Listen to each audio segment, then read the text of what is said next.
എങ്ങനെയാണ് ഈ ലിബിയയിലേക്ക് എത്തുന്നത്? എൻ്റെ ഭാര്യ 80 മുതൽ അവിടെ ജോലി ചെയ്യാൻ തുടങ്ങിയതാണ്. ഭാര്യ എന്ത് ജോലിയായിരുന്നു അവിടെ ചെയ്തത്? ഭാര്യയുടെ മൈക്രോബയോളജിസ്റ്റായിട്ട് ജോലി ചെയ്യുന്ന ലാബിൽ, സെൻട്രൽ ലാബ് എന്ന് പറഞ്ഞിട്ട് ബംഗാസിയിൽ. ഞങ്ങളിവിടെ കല്യാണം കഴിഞ്ഞിട്ട് 83-ലാണ് ഞാൻ പോകുന്നത്. ഒരു 2 മാസം കഴിഞ്ഞപ്പോൾ ഞാൻ ഒരു പൈപ്പ് ഫാക്ടറിയിൽ ജോയിൻ ചെയ്തു. അവിടെ ചെല്ലുമ്പോൾ മലയാളി സമൂഹം ഉണ്ടായിരുന്നോ? വേറെ ഒരുപാട് പേരുണ്ടായിരുന്നു. 76 മുതൽ ഇവിടെ നിന്നിട്ട് ആൾക്കാരെ റിക്രൂട്ട് ചെയ്യുന്നുണ്ട്. ഗദ്ദാഫിയെക്കുറിച്ച് അവിടെ ചെല്ലുന്നതിന് മുമ്പ് അറിയാമായിരുന്നോ? കേട്ടിട്ടുണ്ട്. അവിടെ ചെന്ന് കഴിഞ്ഞപ്പം ഈ ഗദ്ദാഫിയെ ഫീൽ ചെയ്തിട്ടുണ്ടോ? ലിബിയൻസ് തന്നെ അങ്ങോട്ടും ഇങ്ങോട്ടും നമ്മളോട് സംസാരിക്കും അവർ ഓപ്പണായിട്ട്. പക്ഷേ അവർ തമ്മിൽ സംസാരിക്കുന്നതിന് ഒരു ചെറിയ റെസ്ട്രിക്ഷൻ ഉണ്ട്. ഭയമാണ്. അതായത് ചുറ്റും സ്പൈ ഉണ്ട് എന്നുള്ളൊരു തോന്നൽ ഉണ്ട് അവിടെ ഉണ്ട്. യെസ്. അതുകൊണ്ട് എല്ലാവരും ഒന്ന് ഭയപ്പെട്ടും ആശങ്കപ്പെട്ടാ സംസാരിക്കുന്നത്. കഴിയുന്നിടത്തോളം പുള്ളിയുടെ പേര് പറയാറില്ല, എവിടെയും മെൻഷൻ ചെയ്യാറില്ല. ഇതിനിടയ്ക്കും ചില യുദ്ധങ്ങളും പ്രശ്നങ്ങളും ഒക്കെ ഉണ്ടായിട്ടില്ലേ? പ്രത്യേകിച്ച് നാറ്റോയുടെ നേതൃത്വത്തിലുള്ള ചില യുദ്ധങ്ങളൊക്കെ. രാത്രി ഉറങ്ങുമ്പോഴാണ് പൊട്ടുന്ന ശബ്ദം കേട്ടത്. പാസ്പോർട്ട് എടുത്തു, മോളെ എടുത്ത് ബ്ലാങ്കറ്റിൽ പോത്തി ചാടി പുറത്ത് ചാടി രണ്ടുപേരും കൂടെ കൂടി.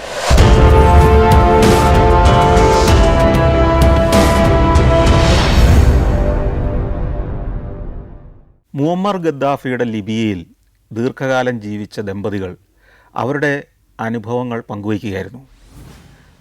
പലരും പോകാൻ ആഗ്രഹിക്കുന്ന നാടാണ് ലിബിയ. ഒത്തിരി കേട്ടിട്ടുള്ള കഥകൾ നമ്മുടെ മനസ്സിലുണ്ട്. ശ്രീ വിജയകുമാറാണ് കഴിഞ്ഞ എപ്പിസോഡിൽ നമ്മോട് അദ്ദേഹത്തിൻ്റെ ലിബിയൻ അനുഭവങ്ങൾ പറഞ്ഞിരുന്നത്.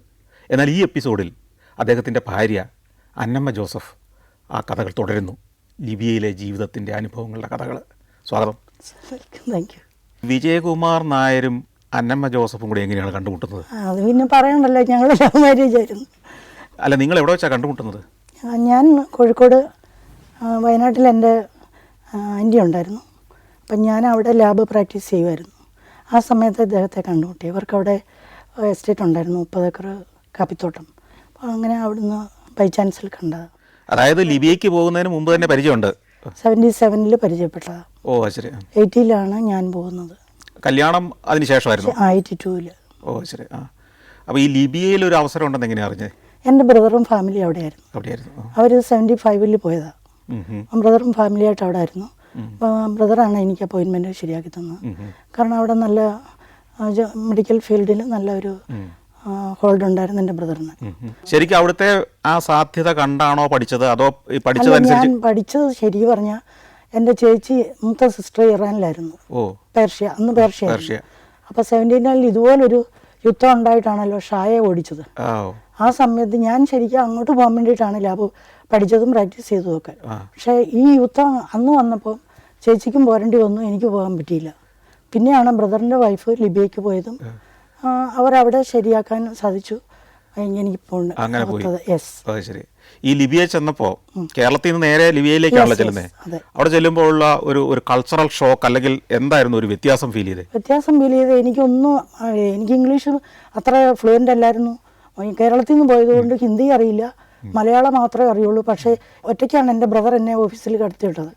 തന്നെ ചെന്നാൽ മതി എന്ന് പറഞ്ഞു. അവരെന്നോട് ചോദിച്ചതിനും ഉത്തരം പറഞ്ഞത് എങ്ങനെയാണെന്ന് എനിക്കറിയത്തില്ല. പക്ഷേ എൻ്റെ കാര്യങ്ങളൊക്കെ ദൈവം നടത്തിയെന്ന് എനിക്ക് പറയാൻ പറ്റുന്നത്. കാരണം മനസ്സിലാവെന്ന് പറഞ്ഞാൽ ഗ്യാമസ് ആദ്യ ഓഫീസർ പറഞ്ഞതിനോട് ഗ്യാമസ് എന്ന് പറഞ്ഞ് ചെയറിലോട്ട് നോക്കി ഗ്യാമസ് എന്ന് പറഞ്ഞാൽ ഞാൻ അടുത്ത് ഇരിക്കാൻ പറഞ്ഞായിരിക്കും. ഞാനിരുന്നു. ഓക്കെ. അവിടെ ഇരുന്നപ്പോൾ എനിക്ക് അപ്പോയിൻമെൻറ്റ് ലെറ്റർ ടൈപ്പ് ചെയ്ത് അങ്ങേര് സൈൻ ചെയ്ത് തന്നു. വേറെ അതിനകത്ത് ഫോർമാലിറ്റി ഒന്നും ഉണ്ടായില്ല. ഇതുകൊണ്ട് സെൻട്രൽ ലാബിൽ കൊടുക്കാൻ പറഞ്ഞു. ഈ സെൻട്രൽ ലാബ് എന്ന് പറയുന്നത് എല്ലാ ഡിപ്പാർട്ട്മെൻറ്റും ഉള്ള സെപ്പറേറ്റ് ഡിപ്പാർട്ട്മെൻറ്റാണ്. ഹെമറ്റോളജി, കെമിസ്ട്രി, ബയോകെമിസ്ട്രി, മൈക്രോബയോളജി, അങ്ങനെ എല്ലാ ഡിപ്പാർട്ട്മെൻറ്റും ഉള്ള ഒരു 50-60 സ്റ്റാഫുള്ള ഒരു സ്ഥാപനമാണ്. ഇത് എവിടെയായിരുന്നു ഈ സ്ഥലം? ബംഗാസിയിൽ. ഈ ബംഗാസിയാണോ ട്രിപ്പോളിയാണോ വലിയ പട്ടണം? ട്രിപ്പോളിയാണ് ക്യാപിറ്റൽ. സെക്കൻഡ് സിറ്റിയാണ് ബംഗാസി, അങ്ങനെ അറിയപ്പെടുന്നത്. ഏതാണ്ട് 30 കൊല്ലത്തോളം ജോലി ചെയ്ത സമയത്ത് മുഴുവൻ മിക്കവാറും അവിടെ തന്നെയായിരുന്നു? അല്ല, 14 വർഷം സെൻട്രൽ ലാബിലായിരുന്നു. അവിടുന്ന് അതുപോലെ 14 വർഷം കഴിഞ്ഞപ്പോൾ അവർ പറഞ്ഞു ഫോറിനേഴ്സിന് റിമോട്ട് ഏരിയയിലേക്ക്, അവിടെ ഉള്ളവർക്ക് ലോക്കൽസിന് വേക്കൻസി കൊടുക്കണം. അപ്പം നിങ്ങൾക്ക് അങ്ങനെ ഞാൻ വകയെന്ന് പറഞ്ഞ ഒരു 20 കിലോമീറ്റർ ദൂരെ വില്ലേജ് പോലെ അവിടേക്ക് വന്നു. അവിടെ ഒരു 7 വർഷം ചെയ്തപ്പം അവിടുന്നും മാറേണ്ടി വരുന്നു. ഇതുപോലെ ഇതേ കാരണം കൊണ്ട് അവിടെയും ലോക്കൽസ് മതി എന്നുള്ളത്. ഈ ലോക്കൽസ് അപ്പോഴത്തേക്കും പഠിച്ചു വരാൻ തുടങ്ങി. മിടുക്കരൊന്നും അല്ല, എന്നാലും അവരെ ആക്കണം, കാരണം അവർക്ക് ജോലി കൊടുക്കണം എന്നുള്ളത് കൊണ്ട്. അവർക്കറിയാം ഇന്ത്യൻസ് ആണ് ചെയ്യുക അല്ലെങ്കിൽ ഫോറിനേഴ്സ് ആണ് നന്നായിട്ട് വർക്ക് ചെയ്യുക എന്നുള്ളത്. അതുകൊണ്ട് അവരെ വെച്ചിട്ട് ഇവരെ കൂട്ടത്തിൽ നിർത്തുകയാണ് ചെയ്യുന്നത്. ഈ ഫോറിനേഴ്സിനോടുള്ള ഇവരുടെ മനോഭാവം എങ്ങനെയാണ്? വളരെ നല്ല അനുഭാവമായിട്ടുള്ള പെരുമാറ്റമാണ്. നല്ല മനുഷ്യരാണ് ലിബിയൻസ്. അതാ സ്ത്രീകളുടെ സ്ത്രീ സുരക്ഷ എന്ന് പറഞ്ഞാൽ ശരിക്കും ലിബിയല്ല. അത്രയ്ക്കും നല്ല ഒരു കൾച്ചറാണ് അവിടെ. കാരണം ഇദ്ദേഹത്തിന്റെ സ്ട്രിക്റ്റ് ആയിട്ടുള്ള ഭരണം തന്നെയാണ് അതിന് കാരണം, അല്ലാതെ വേറൊന്നുമില്ല. ഒരു ടാക്സിയിൽ കയറിയാൽ നമ്മളെ കൊണ്ടുപോയി സേഫായിട്ട് എവിടെയാ എത്തിക്കണം എന്ന് വെച്ചാൽ അവിടെ എത്തിക്കും. അത് ഗ്രൂപ്പ് ടാക്സി ആയാലും അവർക്ക് ബസ് ഇറക്കി വിടുന്നവരെ ഇറക്കി വിടേണ്ടതേ ഉള്ളൂ. പക്ഷെ അവർ വീട്ടിലോ എവിടെയാ ഹോസ്പിറ്റലോ എവിടെയാന്ന് വെച്ചാൽ അവിടെ കൊണ്ടുവന്നു വിടും. അത്രയാ. രാത്രിയും പകലും ഒന്നും സ്ത്രീകൾക്കും കുട്ടികൾക്കും ഒന്നും പേടിക്കാനില്ല. ചതിക്ക് പറഞ്ഞാൽ സ്ത്രീകളെ പേടിച്ച് പുരുഷന്മാർ നടക്കുന്നു എന്ന് വേണമെങ്കിൽ പറയാം. അതേപോലത്തെ ഒരു സ്ത്രീ പീഡനോ അങ്ങനത്തെ ഒരു കേസും അവിടെ ഇല്ല. ഞാൻ കേട്ടിട്ടില്ല, അറിഞ്ഞിട്ടും ഇല്ല, അങ്ങനെ ഒരു സംഭവം നടന്നിട്ടുമില്ല. ഈ ഗദ്ദാഫിയുടെ ഭരണത്തിൽ അന്നത്തെ ആളുകളൊക്കെ വളരെ ഹാപ്പി ആയിരുന്നോ? വളരെ ഹാപ്പി ആയിട്ടുള്ള ഒരു വിഭാഗമുണ്ട്. പിന്നെ ഈ ഫണ്ടമെന്റലിസം അങ്ങനെയുള്ള ഒരു സ്വഭാവമുള്ളവർക്ക് വളരെ പ്രശ്നമാണ്. കാരണം പിടിച്ച് അകത്തിട്ട് കഴിഞ്ഞാൽ പിന്നെ അവരുടെ അഡ്രസ്സ് ഉണ്ടാവില്ല. അവരുടെ ഫാമിലിയും നോട്ടപ്പുള്ളികളായി. പിന്നെ അവരെ എപ്പോഴും ഫോളോ ചെയ്തുകൊണ്ടിരിക്കും. ഗദ്ദാഫിയെ കണ്ടിട്ടുണ്ടോ? ഇല്ല, കണ്ടിട്ടില്ല. ആ വഴിക്കൊന്നും വന്നിട്ടില്ല. ഇല്ല, വഴി പോകുന്നുണ്ടാവും, നമ്മൾ കണ്ടിട്ടില്ല. കാർ ഇങ്ങനെ ഒത്തിരി കാറുകൾ പോവും, ബസ് പോവും, നമ്മളെ മാറ്റി നിർത്തുകയൊക്കെ ചെയ്തിട്ടുണ്ട്. പിന്നെ നമ്മളിതൊന്നും അറിയത്തില്ല, അറിയിച്ചിട്ടല്ല വരുന്നത്. അറിയാതെ വരിക എന്നുള്ളതാണ് ഫോർ സേഫ്റ്റി. അദ്ദേഹത്തെ കുറിച്ച് ആ നാട്ടുകാര് കഥകളും അല്ലെങ്കിൽ വിശേഷങ്ങളൊക്കെ പറയില്ലേ? അദ്ദേഹത്തെ പറ്റി അങ്ങനെ പേര് പറഞ്ഞിട്ട് പറയുകയില്ല. അദ്ദേഹത്തെ പറ്റി നല്ല അഭിപ്രായമുള്ള കുറെ പേരുണ്ട്, എനിക്കറിയാം. എൻ്റെ കൂടെ വർക്ക് ചെയ്യുന്ന ആൾക്കാരുണ്ട്. പക്ഷേ ചിലർക്ക് താല്പര്യം ഇല്ലാത്തവരും ഉണ്ട്. കാരണം അവരുടെ റിലേറ്റീവ്സിനെയൊക്കെ തീവ്രവാദ പ്രശ്നം പറഞ്ഞ് പിടിച്ചോണ്ട് പോയിട്ടുണ്ട്. പിടിച്ചോണ്ട് പോയിട്ട് പിന്നെ വിട്ടിട്ടില്ല. അറിയത്തില്ല, ജയിലിൽ കൊണ്ടുവരുന്നതായിരിക്കും. പിന്നെ വിവരമൊന്നുമില്ല. അവരുമായിട്ട് അന്വേഷിക്കാനായിട്ട് ചെല്ലാൻ പോലും പാടില്ല ബന്ധുക്കൾ ചെന്നാൽ അവരെ ക്വസ്റ്റ്യൻ ചെയ്യും, അവരെയും പിടിച്ചിട്ടും. അതുകൊണ്ട് ആ ഭാഗത്തേക്ക് ആരും നോക്കുകയില്ല. പിടിച്ചോണ്ട് പോയവർ പോയി. ഇപ്പോൾ പയ്യന്മാർക്ക് ഇപ്പോൾ മയക്കുമരുന്ന് അടിച്ച് നടക്കുന്ന പോലീസ് പിടിച്ചാൽ പിന്നെ നമ്മളിപ്പോൾ സ്വന്തക്കാരാണെന്ന് പറഞ്ഞ് ചെന്നാൽ പിന്നെ നമ്മളെ കൂടെ പിടിച്ചിടുക. അങ്ങനത്തെ ഒരിതാ. 84 ആണോ 5 ആണോ എനിക്ക് ഇയർ ഓർമ്മയില്ല, ഇത്രയും വർഷത്തിനിടയിൽ. പക്ഷേ ഇങ്ങനെ സംഭവം ഉണ്ടായിട്ടുണ്ട്. ഈ തീവ്രവാദികൾ ആണെന്നും പറഞ്ഞിട്ട് അങ്ങനെ ഫണ്ടം ഇത്താടി വളർത്തിട്ട് നീട്ടിയിട്ട് അങ്ങനെ നടന്നവരെ 1-2 പേര് പരസ്യമായിട്ട് ഇങ്ങനെ തൂക്കി കൊന്നിട്ട് ഇട്ടിട്ടുണ്ട്. സ്റ്റേഡിയത്തിലാണ് പരസ്യമായിട്ട് കെട്ടിത്തൂക്കിയിരിക്കുന്നത്.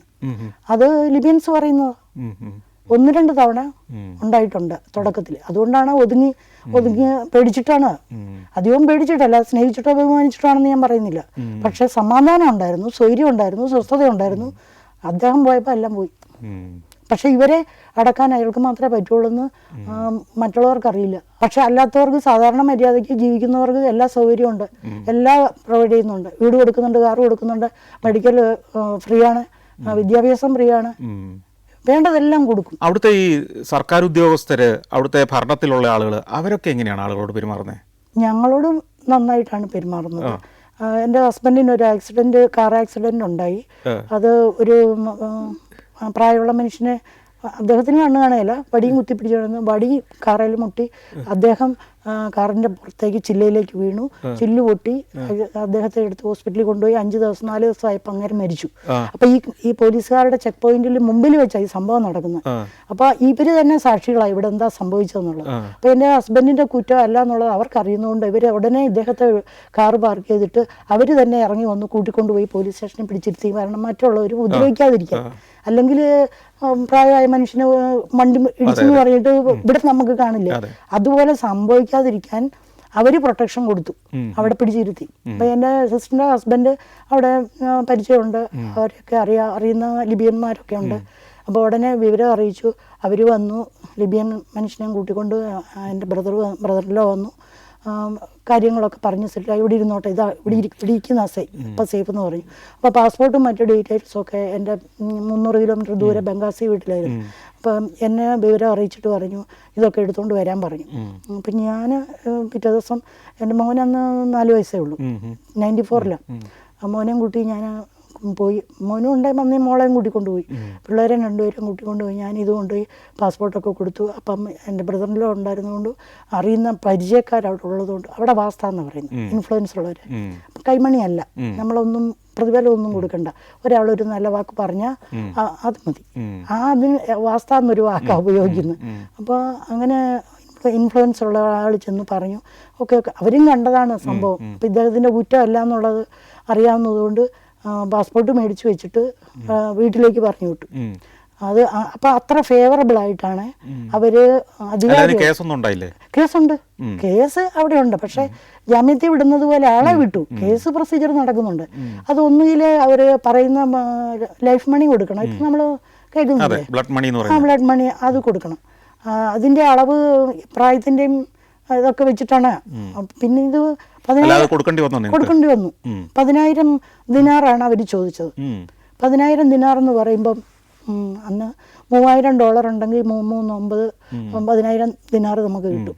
അതായത് 3 ലക്ഷം രൂപ. 3 ലക്ഷമാണോ? അപ്പം അങ്ങനെ പണം കൊടുത്തു, അത് സെറ്റിലായി. അപ്പം കാര്യങ്ങൾ കോംപ്ലിക്കേറ്റഡ് ആണ്, പക്ഷെ അത് സ്മൂത്തായിട്ട് കൈകാര്യം ചെയ്യാൻ അധികാരികൾ സഹായിക്കുന്നു. അവിടെ ജീവിക്കുന്ന കാലത്ത് നാടുമായിട്ടുള്ള കമ്മ്യൂണിക്കേഷനുള്ള സാധ്യത എങ്ങനെയാണ്? ഫോണൊക്കെ കൃത്യമായിട്ടുണ്ടായിരുന്നു? ഒന്നുമില്ലായിരുന്നു. ഒരു നാട്ടിലെ ഇടയ്ക്കിടയ്ക്ക് ആൾക്കാർ ലീവിന് പോവും. അന്നേരം നമ്മൾ എഴുതി കത്ത് അവരുടെ കയ്യിൽ കൊടുക്കും. അവർ ഇന്ത്യയിൽ ലീവിന് ചെന്ന് കഴിയുമ്പോൾ അവരവിടെ പോസ്റ്റ് ചെയ്യും. അവർ പോസ്റ്റ് ചെയ്ത് കഴിയുമ്പോൾ ഈ ലെറ്റർ വീടുകളിലെത്തും. അവരുടെ അഡ്രസ്സിൽ കൊടുക്കും മറുപടി അയക്കാൻ. അവരുടെ അഡ്രസ്സ്, കെയർ ഓഫ് അഡ്രസ്സിൽ മറുപടി അയച്ചാൽ അവർ വരുന്നതിന് മുമ്പ് അത് കിട്ടുകയാണെങ്കിൽ അവർ ലീവ് കഴിഞ്ഞ് വരുമ്പോൾ നമുക്ക് മറുപടി ഉണ്ട്. അപ്പോൾ ഇത് 5-6 മാസം കൂടുമ്പോഴല്ലേ നടക്കുള്ളൂ? 5-6 മാസം 3 മാസമൊക്കെ ആവും. പിന്നെ നേരിട്ട് അയക്കുവാണെങ്കിൽ ചിലപ്പം കിട്ടും, ചിലപ്പം കിട്ടുകയില്ല. 2010-11 ആകുമ്പോഴത്തേക്കും ഫോണായി. അപ്പം പിന്നെ പ്രശ്നമില്ല, മൊബൈലിൽ വിളിക്കാൻ പറ്റും. കഴിഞ്ഞ എപ്പിസോഡിൽ സംസാരിച്ച് വന്നത് ഏതാണ്ട് 2010 വരെയുള്ള ഒരു ജീവിതകാലമാണ് അവിടുത്തെ. ഈ 2010 കഴിഞ്ഞ് 11 ആകുമ്പോഴേക്കുമാണല്ലോ അവിടെ ആദ്യത്തെ ഒരു വിപ്ലവം അല്ലെ പൊട്ടിപ്പുറപ്പെടുന്നത്. ആ ദിവസങ്ങൾ എങ്ങനെയാണെന്ന് ഓർക്കുന്നുണ്ടോ? 2 പ്ലെയിനിൽ നിറച്ച് തീവ്രവാദികളെ ഇറക്കിയെന്നാണ് മനസ്സിലാക്കുന്നത്. ആ ഇറങ്ങിയവർ നേരെ പോയി ബംഗാസിയിലെ മിലിറ്ററി ബാരക്കിൽ കാവലിൽ നിന്ന് പട്ടാളക്കാരെ തട്ടി അത് പൊളിച്ചു. അതിനകത്തുനിന്ന് എല്ലാ ഈ തോക്കുകളെല്ലാം എടുത്തു. ഈ വിമാനത്തെ വന്ന് ഇറങ്ങിയത് ആരെ ഇവിടുന്ന്? അത് അറിഞ്ഞത് അമേരിക്ക ഇറക്കിയത് അവരുടെ നാറ്റോയുടെ സിസ്റ്റം ആണെന്നാണ് ഞങ്ങൾ മനസ്സിലാക്കിയത്. അവരെ ആൾക്കാരെ ഏർപ്പാടാക്കിയതാണ്. 2 വിമാനത്തിൽ വന്നിറങ്ങിയവര്. ബ്രേഗ എയർപോർട്ടിൽ. എയർപോർട്ട് വലുതല്ല, ഹെലികോപ്റ്റർ ഒക്കെ പോകുന്ന അതുപോലെ. അവിടെ അങ്ങനെയുള്ളിടത്ത് തന്നെയാണ് ഇറക്കിയത്. ആ ഇറക്കിയവര് നേരെ പോയി ബംഗാസി മിലിറ്ററി ബാരക്ക് തകർത്തു. അവിടെ നിന്ന് വരെ ഷൂട്ട് ചെയ്തു. എന്നിട്ട് അതിനകത്ത് ഉള്ള സാധനങ്ങളെല്ലാം പുറത്തെടുത്തു, ആയുധങ്ങളെല്ലാം എടുത്തു. മാത്രമല്ല പോയി എല്ലാ ജയിലുകളും തുറന്നു ഇവരെല്ലാം കൂടി. അവിടുന്ന് ആൾക്കാരെ കൂട്ടി, ഈ തുറന്നു വരുന്ന തടവുകാര് അവരെ കൂട്ടി, പിന്നെ റിബല്യസ് ആയിട്ടുണ്ടായിരുന്ന ലോക്കൽസുമായിട്ട് വിപ്ലവം തുടങ്ങി. അപ്പൊ എല്ലാവരുടെ കയ്യിൽ അതിനിടയ്ക്ക് ഈ റിബല്യസ് ആയ ആളുകൾ വളർന്നു ഉണ്ടായിരുന്നു.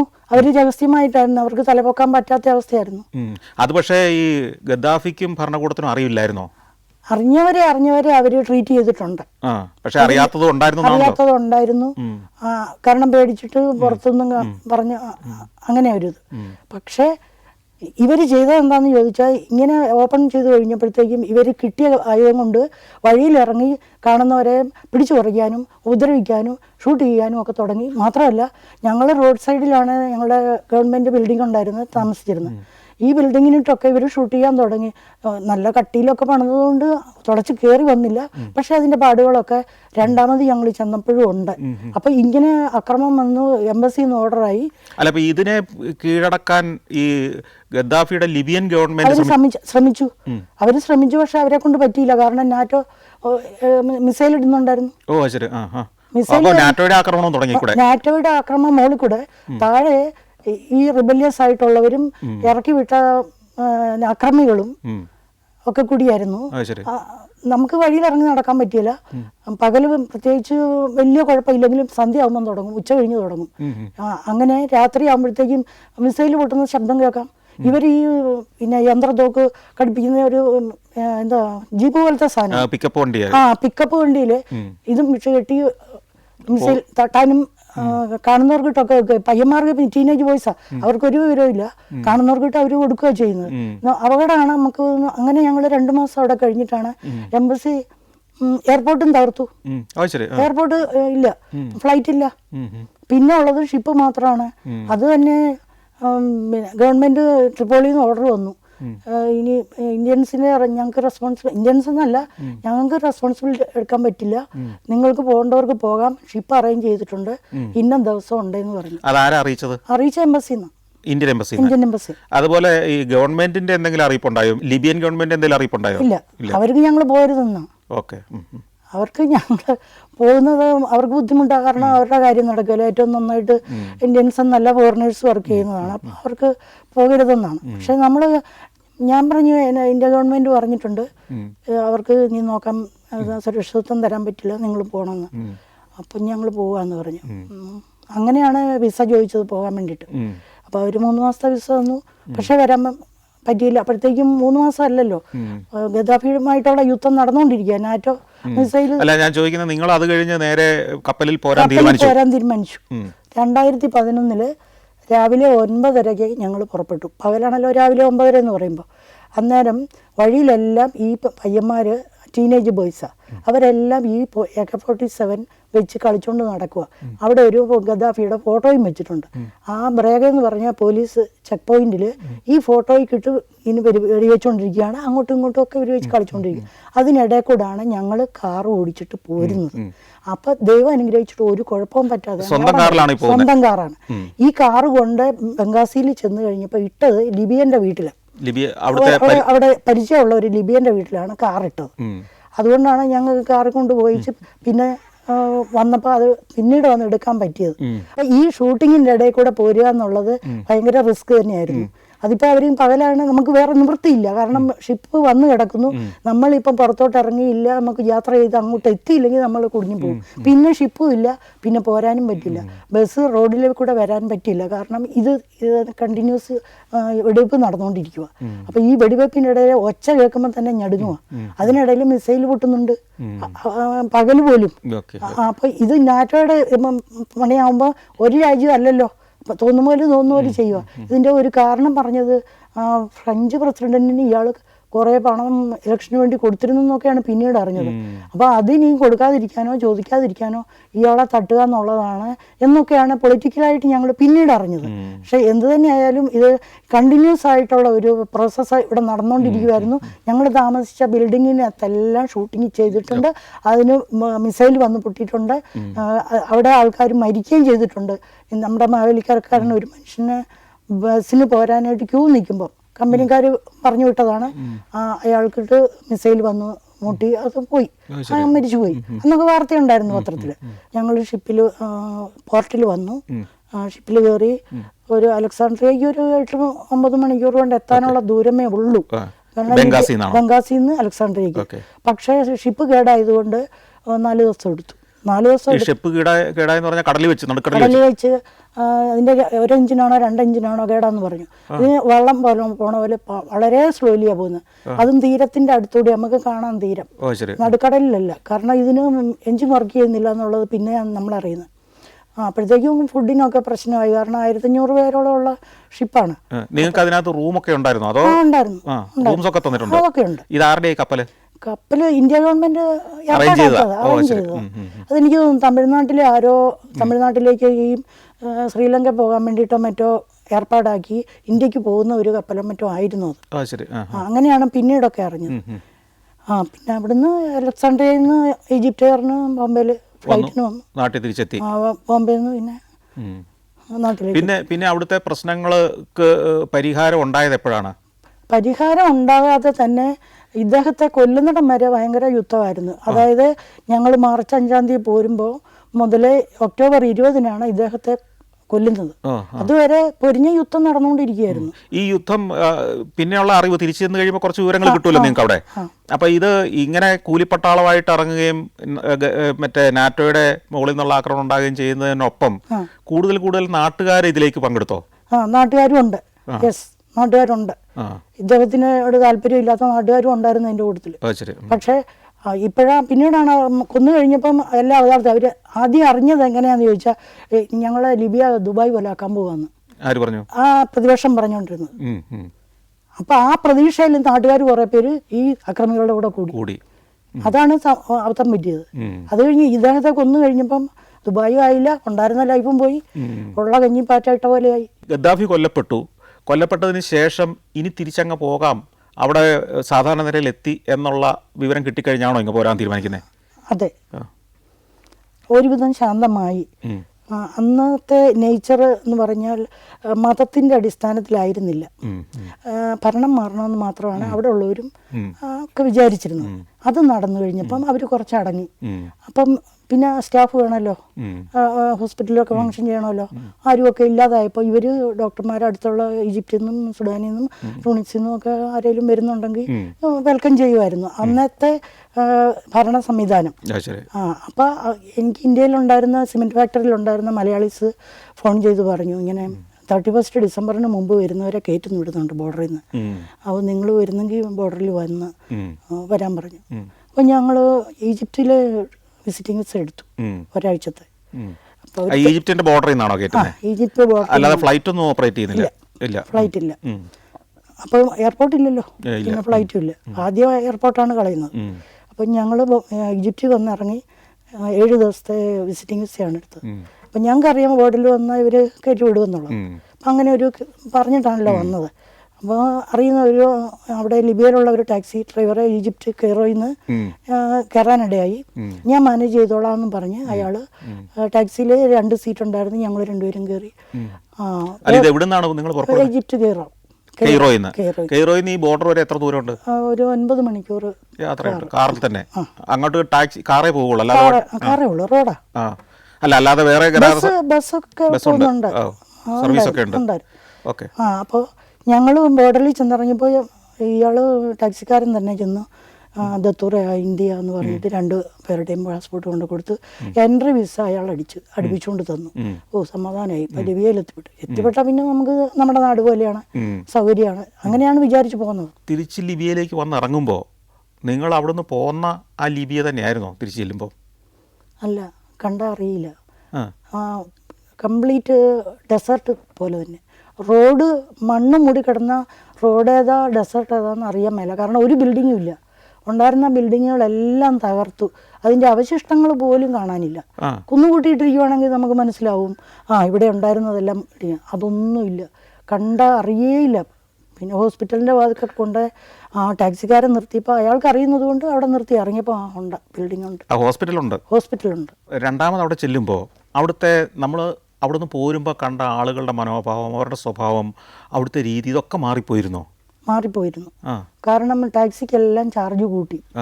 അപ്പോൾ 5 കൊടുക്കേണ്ടടുത്ത് 10 ചോദിക്കാൻ തുടങ്ങി. അപ്പം നമ്മളിപ്പോൾ 5 കൊടുത്ത് പോയിരുന്നതാണ്, നമുക്കറിയില്ലായിരുന്നു. അപ്പോൾ അത് യുദ്ധത്തിന് മുമ്പാണെന്ന് പറഞ്ഞു. അപ്പോൾ അവരുടെ റഫ് ഒരു മൈൻഡ് വന്നിട്ടുണ്ട് അവർക്ക്. അതിനുശേഷം ആരാണ് അവിടെ ഭരിക്കുന്നത്? പല ഗ്രൂപ്പുകാരാണ് ഓരോ ഏരിയയിൽ. നമ്മുടെ ഈ സ്റ്റേറ്റിൽ ഓരോ ജില്ലകളിൽ ഓരോ കളക്ടേഴ്സ് ഉള്ളതുപോലെ ഓരോ ഭാഗത്ത് ഓരോരുത്തരാണ്. ഒന്നിച്ചുണ്ടായിരുന്ന ഒരു ലീഡർഷിപ്പ് ഇല്ല. ഡിസംബർ 31 ചെന്നു, ജനുവരി 1 വീണ്ടും ജോയിൻ ചെയ്തു. വർക്ക് ചെയ്ത ഒരു കുഴപ്പമില്ല. അന്നെന്താ സംഭവിച്ചെന്ന് ചോദിച്ചാൽ, ഞാൻ ജനുവരി മുതൽ ഡിസംബർ വരെയുള്ള 1 വർഷത്തെ കോൺട്രാക്ട് ഒപ്പിട്ടിട്ടാണ് പോകുന്നത്. അപ്പം മാർച്ച് മുതൽ ഞാൻ വർക്ക് ചെയ്തിട്ടില്ല. പക്ഷെ ഞാൻ ചെന്നപ്പോൾ എനിക്ക് സാലറി ഫുൾ സാലറി എല്ലാ മാസത്തെ അയച്ചിട്ടുണ്ടായിരുന്നു. അതൊക്കെ പിന്നീടാണ് അറിഞ്ഞത്. ഇത് വിചാരിച്ചല്ല നമ്മൾ വന്നത്, നമ്മൾ ജോലി ചെയ്ത് ജീവിക്കാന്ന് പറഞ്ഞത്. അയച്ചത് അക്കൗണ്ടിലേക്ക്. അവിടുത്തെ അക്കൗണ്ടിലുണ്ട്. ശരി. അപ്പൊ നിങ്ങൾ ഈ വിപ്ലവം അല്ലെങ്കിൽ യുദ്ധം അവിടെ ഉണ്ടായ സമയത്ത് പോരുമ്പോ ഒത്തിരി കാര്യങ്ങൾ ഉപേക്ഷിച്ചിട്ടല്ലേ പോകുന്നത്? അതെ. എന്തൊക്കെയാണ് അവിടെ ഉപേക്ഷിച്ചത്? അവിടെ കാറുണ്ടായിരുന്നു, പിന്നെ വീട് സാധനങ്ങളെല്ലാം ഉണ്ട്, ഫ്രിഡ്ജുണ്ട്, വാഷിംഗ് മെഷീൻ, എല്ലാ ബാങ്കിലെ പൈസ ഉണ്ട്, എല്ലാം അവിടെയാണ്. അതിന്റെ കൂട്ടത്തിലാണ് ഇപ്പൊ ഈ 1 ഇയർ സാലറിയും കൂടെ വന്നെന്ന് പിന്നീട് അറിഞ്ഞത്. 12 ജനുവരി മുതൽ ജോലി ചെയ്യാൻ തുടങ്ങി. 12 ചെയ്തു, 13 ചെയ്തു, 14 ജൂലൈ ആയപ്പോഴത്തേക്കും ഏപ്രിൽ മുതൽ തുടങ്ങി വീണ്ടും പ്രശ്നം. അത് മതത്തിന്റെ ബേസിലായി. തീവ്രവാദികൾ ശരിക്കും സ്വഭാവം കാണിച്ചു. ഈജിപ്തിൽ നിന്ന് വന്ന ക്രിസ്ത്യൻസ് ഉണ്ടായിരുന്നു, അവരെയൊക്കെ കൊണ്ടുപോയി സിർത്തിന്റെ അവിടെ, സിർത്ത് എന്ന് പറയുന്ന ഈ കടൽ തീരമാണ്, മെഡിറ്ററേനിയൻ കോസ്റ്റാണ്. അവിടെ വെച്ച് കഴുത്തറക്കവും കൊല്ലുകയും ഒക്കെ ചെയ്യുന്നൊക്കെ കേട്ടു. പിന്നെ അപ്പോൾ എന്നോട് എൻ്റെ കൂടെയുള്ള പലസ്തീനി മനുഷ്യൻ പറഞ്ഞു, ഇത് പ്രയാസമാണ്, നിങ്ങൾ നാട്ടിൽ പോകണം നല്ലതെന്ന് പറഞ്ഞു. അപ്പോൾ ഏപ്രിൽ കഴിഞ്ഞു, മെയ് കഴിഞ്ഞു, ജൂൺ കഴിഞ്ഞു, ജൂലൈ കഴിഞ്ഞു. അപ്പോഴത്തേക്ക് 4 മാസം ഞങ്ങൾ സഹിച്ചുകൊണ്ടിരിക്കുക. എയർപോർട്ട് അപ്പോഴേ ഒന്നുമില്ല. സഹിക്കാന്ന് പറഞ്ഞാൽ അവിടെ ഈ തീവ്രവാദികളുടെ പുറത്ത് നമ്മളെ കണ്ടാൽ അവർ പിടിച്ചു പറിക്കും. കയ്യിലുള്ളത് സ്വർണ്ണമാണെങ്കിൽ സ്വർണം, പണമാണെങ്കിൽ പണം, പുറത്തിറങ്ങാൻ പറ്റില്ല. അങ്ങനെ നമുക്ക് കിട്ടുന്ന സാലറി ബാങ്കിൽ കൊണ്ടിട്ട് വേണം അയക്കാൻ. ഒരു ബാങ്കിൽ നിന്ന് ഈ ദിനാർ എടുത്തിട്ട് വേറെ ഇത് ഫോറിൻ കറൻസി അയക്കുന്ന ബാങ്ക് വേറെ ദൂരെയാണ്. അത് 100-200 കിലോമീറ്ററൊക്കെ ദൂരെയുള്ള സ്ഥലങ്ങളിലേക്ക് പോകുക എന്ന് പറയുന്നത് ഭയങ്കര റിസ്ക്കാണ്. ക്യാഷും കൈപ്പിടിച്ചാണോ പോകുന്നത്? അതെ. ഈ ബാങ്കിൽ നിന്ന് അങ്ങോട്ട് ട്രാൻസ്ഫർ ചെയ്യാൻ ഇല്ല, അത് ചെയ്യില്ല. അതിന് പ്രത്യേക 1-2 സ്ഥലങ്ങളിലേ ഉള്ളൂ സംവിധാനം. അപ്പോൾ ഈ പോക്കൽ ഭയങ്കര റിസ്ക്കാണ്. ഈ കാശും കൈ പിടിച്ചുകൊണ്ട് വന്നാൽ എപ്പോഴാരാ ഇത് പിടിച്ചു പറിക്കുന്നതെന്ന് അറിയത്തില്ല. അങ്ങനെയാണ്. പിന്നെ ബാങ്കിൽ കയറുമ്പോഴും ഇറങ്ങുമ്പോഴും ഇത് കൊടുക്കാൻ പോകുന്നതാണോ മേടിക്കാൻ പോകണമെന്ന് നോക്കാൻ ആൾക്കാർ പുറത്ത് നിൽക്കുന്നു. അപ്പം ഇങ്ങനെയൊക്കെ ഭയങ്കര ഹൈ റിസ്കിൽ വർഷങ്ങൾ ഇങ്ങനെ പോയി, 3-4 മാസം ഇങ്ങനെ പോയി. ഇതിനിടയിൽ എയർപോർട്ട് വീണ്ടും എംബസി പറഞ്ഞു, ഈ ഇവിടെ നിന്നിട്ട് കാര്യമില്ല, നിങ്ങൾ പറ്റിയില്ലെന്ന് പറഞ്ഞ് പോകേണ്ടവർക്ക് ഇതുപോലെ ഷിപ്പ് അറേഞ്ച് ചെയ്യാം എയർപോർട്ടിൽ. വീണ്ടും ഷിപ്പ് അറേഞ്ച് ചെയ്തു. ഷിപ്പ് അറേഞ്ച് ചെയ്തത് മാൾട്ടയിലേക്കാണ്. അപ്പം തീവ്രവാദികളുടെ ആക്രമണം ഭയങ്കരമായിട്ട് വന്നപ്പം പറഞ്ഞു, എന്നോട് എൻ്റെ ഹോസ്പിറ്റലിലെ ആൾക്കാർ പറഞ്ഞു, നിങ്ങൾ ഇന്ത്യൻ വേഷത്തിൽ പോകരുത്, ഇന്ത്യൻ വേഷത്തിൽ പോകരുത്, പർദ്ദ ഇട്ടോളണം, തലയിൽ സ്കാർഫ് കെട്ടിക്കോണം, പെട്ടെന്നൊരു നോട്ടത്തിന് കണ്ടാൽ വിദേശിയാണെന്ന് തോന്നരുത്, അതിനു വേണ്ടിയിട്ട് ഇതൊക്കെ ഇട്ടിട്ട് വേണമെന്ന്. അപ്പോൾ എന്നിട്ട് ഈ പലസ്തീനി ഫാർമസിസ്റ്റാണ് അവിടെയുള്ളത്. അയാൾ പറഞ്ഞു, ഞങ്ങളുടെ കാറിൽ തന്നെ കൊണ്ടുപോകാം, പക്ഷേ രാത്രി അവരുറങ്ങുന്ന നേരം നോക്കി പോകാം. ഈ തീവ്രവാദികൾ വഴിയിൽ പിടിച്ചു പറിക്കാൻ നിൽക്കുന്നവരെ ആക്രമിക്കാൻ നിൽക്കുന്ന അക്രമികൾ. വെളുപ്പിന് 3:30 ഇവിടെ മിഷർ എന്ന് പറഞ്ഞ സ്ഥലത്തുനിന്ന് വണ്ടി വിട്ടു. 6 മണിയായപ്പം ബംഗാസി പോർട്ടിലെത്തി, സേഫായിട്ടെത്തി. അപ്പം ഈ പർദ്ദയിലാണ് ഞാൻ. പോർട്ടിലെ എല്ലാ ഫോർമാലിറ്റീസും കഴിഞ്ഞപ്പം 12 മണിയായി ഉച്ചയ്ക്ക്. 6 മണി മുതലുള്ള പ്രൊസീജിയർ. അപ്പം ഷിപ്പിൽ ഒരുപാട് പേര് ഇന്ത്യൻസ് പോകാനുണ്ട്. ഇന്ത്യൻസ് മാത്രമല്ല, മാൾട്ടയിലേക്കുള്ള പലരും ഉണ്ട്. അങ്ങനെ ഞങ്ങൾ കയറി 1 മണിക്കൂർ കഴിഞ്ഞപ്പം പോർട്ടിൽ ബോംബ് ഇട്ടു. ഞങ്ങൾ അവിടുന്ന് വിട്ട് 1 മണിക്കൂർ കഴിഞ്ഞപ്പോൾ ബോംബ് ഇട്ടു. ഞങ്ങൾ അറിയുന്ന മാൾട്ടയിൽ ചെന്ന് കഴിഞ്ഞപ്പോഴാണ്. ഈ മാൾട്ടയിലേക്ക് ചെല്ലണമെങ്കിൽ വിസ വേണ്ടേ? മാൾട്ട അതൊക്കെ എംബസി സ്റ്റാഫ് ഉണ്ട് അവിടെ, അറേഞ്ച് ചെയ്തിട്ട് ഇവാക്വേഷനിലാണല്ലോ. അപ്പം അവിടെ ഞങ്ങളെ സ്വീകരിക്കാൻ, ഷിപ്പിൽ നിന്ന് വരുന്നവരെ ഇന്ത്യൻസിനെ സ്വീകരിക്കാൻ അവർ പ്രത്യേകം അവിടെ അമ്മാനിലെ എംബസിന്നോ മറ്റോ ജോർദാനിലെ എംബസിന്നോ മറ്റോ സ്റ്റാഫിനെ വരുത്തിയിരുന്നു. അപ്പോൾ ഫോർമാലിറ്റീസ് ഒക്കെ ഈ ഷിപ്പിൽ തന്നെ ചെയ്യുന്നുണ്ടായിരുന്നു. അങ്ങനെയാണ് അവിടെ ഇറങ്ങാനിടയായത്. പിന്നെ അവിടുന്ന് ഫ്ലൈറ്റിൽ ഡൽഹിയിൽ നിന്ന് കോഴിക്കോട്ടേക്ക്. അങ്ങനെയാണ് ഞങ്ങൾ രണ്ടാമതെത്തിയത്. അപ്പോഴും 6 മാസത്തെ വിസ ഉണ്ട്, പക്ഷേ അത് ഇതുവരെ ഉപയോഗിക്കേണ്ടി വന്നിട്ടില്ല. കാരണം തല പോകുന്ന സംഭവമായി. പിന്നെ തിരിച്ചു പോയിട്ടില്ല. അപ്പോൾ അന്ന് 14 ഓഗസ്റ്റ് 14-നായിരുന്നു, 2014 ഓഗസ്റ്റ്. അങ്ങനെ ഇവിടെ എത്തി. പക്ഷേ ഇപ്പോഴും എനിക്ക് $12,000 കിട്ടാൻ കിടക്കും അവിടെ. തിരിച്ച് നാട്ടിലേക്ക് വന്നതിന് ശേഷം അവിടെയുള്ള ആളുകളൊക്കെ ആയിട്ട് ബന്ധമുണ്ടോ? ഉണ്ട്. എന്നെ കൂടെ വർക്ക് ചെയ്യുന്ന ഒരു ഗേളുമായിട്ട് വാട്സാപ്പിൽ ബന്ധമുണ്ട്. അവിടെയുള്ള ലിബിയത്തി.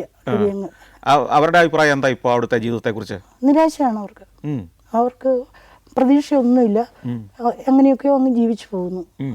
എന്ന് പറഞ്ഞാൽ എണ്ണ കണ്ടെത്തുന്നതിന് മുമ്പ് അവരെങ്ങനെ കഴിഞ്ഞിരുന്നോ ആ ഒരു അവസ്ഥയിലേക്ക് സാമ്പത്തികമായിട്ട് കൂപ്പുകുത്തി എന്ന് വേണം പറയാൻ. കാരണം അവരൊക്കെ, അവരുടെ ബ്രദേഴ്സൊക്കെ നല്ല ഷോപ്പൊക്കെ ഇട്ട് ബംഗാസിയിൽ ബിസിനസ് ചെയ്തുകൊണ്ടിരുന്നതാണ്, കാറിൻ്റെ ഒക്കെ. അതും എല്ലാം യുദ്ധത്തിൽ തവിടുപൊടിയാക്കി. മക്കൾ എന്ത് ചെയ്യുന്നു?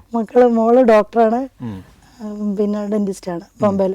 കല്യാണം കഴിഞ്ഞ് 2 കുഞ്ഞുങ്ങൾ, 11th-ലും 10th-ലും പഠിക്കുന്ന 2 വയസ്സ്. മോന് എഞ്ചിനീയറാണ് കാനഡയിൽ, മരുമോളും എഞ്ചിനീയറാണ് കാനഡയിൽ. മക്കളായിട്ടില്ല. അപ്പോൾ സന്തോഷകരമായ ജീവിതം, പഴയ ലിബിയൻ ഓർമ്മകളൊക്കെ ആയിട്ട് ജീവിക്കുന്നു അല്ലേ?